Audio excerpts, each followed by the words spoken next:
potentially. Yeah, that's not bad. And then we'll just that's perfect. Hey, look, I'm actually I'm guest starring in somebody else's card this time. How weird! Hey guys, believe it or not, I'm going to go see another movie. I'm still dirt poor, but it is $5 Tuesday, so I'm taking advantage of my Cinemark. And this time around, we are watching the newest Miyazaki. Hayao Miyazaki. Hayao Miyazaki movie. We're looking at The Boy and the Heron, I believe it's called. And of course, we'll put the poster right over there. The last movie I saw of his was Ponyo. And I remember watching that. That was my short-lived Blu-ray craze. I actually bought that on Blu-ray just recently so that I could use the Blu-ray player that I just inherited. It didn't add to my experience at all, and that's why that phase was pretty short-lived. But anyways, I'm kind of excited now. To be honest with you, Ponyo, whatever you want to say, it was one of the weaker efforts of Mr. Miyazaki. So let's, as we get away from his source, like the earlier films, we're losing something in quality. I think we're just losing originality because we're already used to what his directing is. So that's my way of saying that I have low expectations for something that's I highly seek out, which is his movies in the Studio Ghibli movies. So let's find out how this goes in just a few seconds, guys. I'll be right back to let you know what I think about Boy and the Heron. All right, see you. Bye.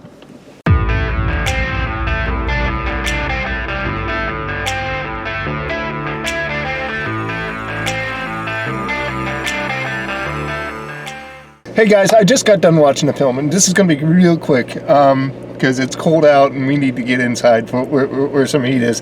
Not only that, but I really don't have that much to say about this movie. I should. There was a lot going on in this movie. It was basically your Hayao Miyazaki movie. It was basically a Studio Ghibli movie. It just seemed like all those movies are kind of the same to me.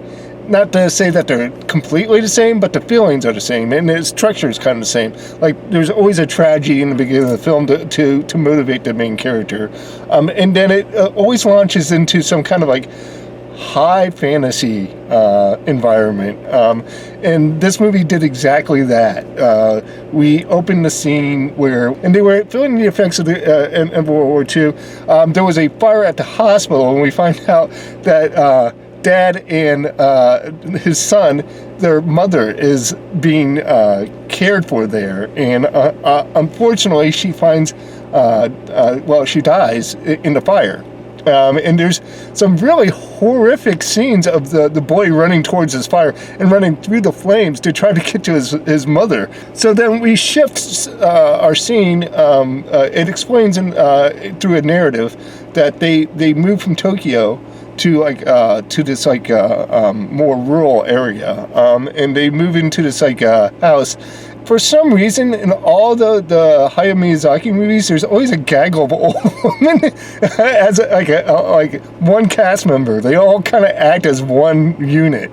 On the property, he finds this tower that is kind of a gateway to different dimensions, and that's where from the beginning of the movie to this point, there's a lot of negative space, and it's really kind of a slow moving, slow burn story.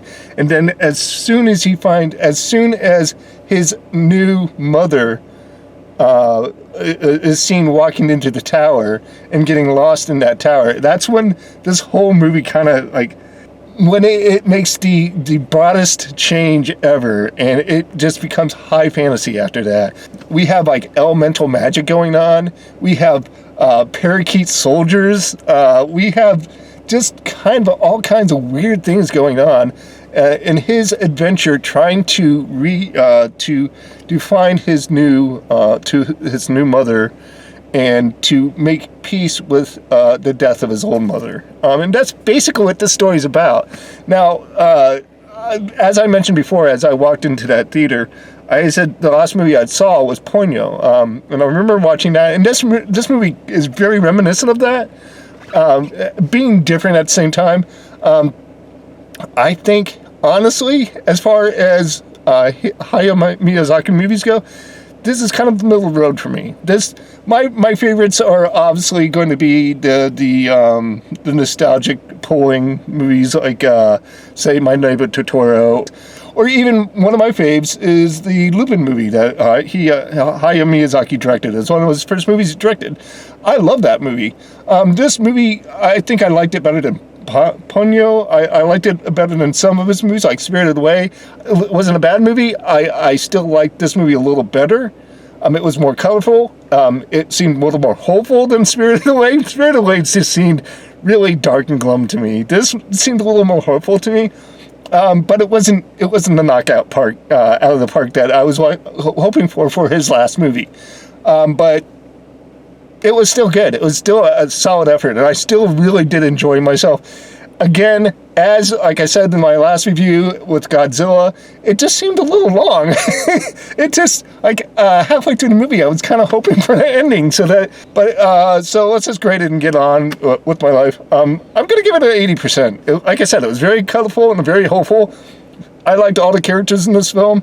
It just seemed, it jumped a lot. It made some jumps in logic that I was having a hard time following. And it did seem a little too long. For that, it suffered 20%, but it was still a very solid movie, and I would still recommend to see this in the theater. So there you go, guys. 80% is the best I'm going to give this movie. Other than that, I do wish everybody peace. On today, I'll talk to you guys later, and goodbye.